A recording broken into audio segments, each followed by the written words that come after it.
제2차 차이나 쇼크, 한국의 대응 방안은? 최근 20년 만에 중국 경제가 다시금 세계 시장에 큰 영향을 미치고 있습니다.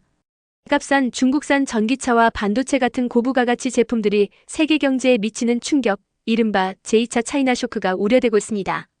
2000년대 초반의 1차 차이나 쇼크와 유사하게 이번에도 한국을 포함한 여러 나라가 그 여파를 피하기 어려울 것으로 보입니다.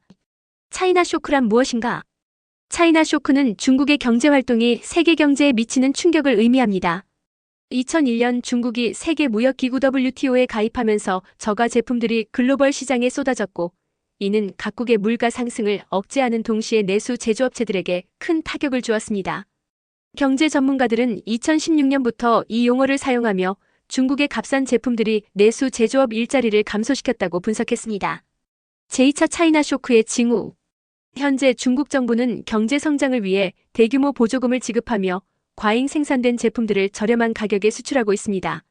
이로 인해 미국과 유럽은 중국산 전기차에 높은 관세를 부과하는 등 보호무역 조치를 강화하고 있습니다.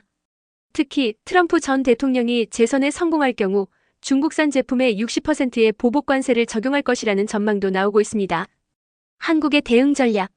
한국은 수출 비율이 높은 나라로서 제2차 차이나 쇼크에 대한 우려가 큽니다. 따라서 한국 정부와 기업들은 다음과 같은 전략을 마련해야 합니다. 기술 경쟁력 강화. 한국의 강점인 기술력을 더욱 발전시켜야 합니다. 연구개발 R&D 투자를 늘리고 혁신적인 제품 개발에 집중해야 합니다. 수출 시장 다변화. 중국과의 직접적인 가격 경쟁을 피하기 위해 새로운 시장을 찾아야 합니다.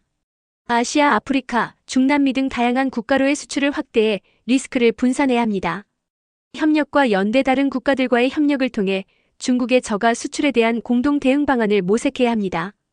예를 들어 한-EU 무역협정을 강화하거나 아시아 국가들과의 연대를 통해 경쟁력을 높일 수 있습니다.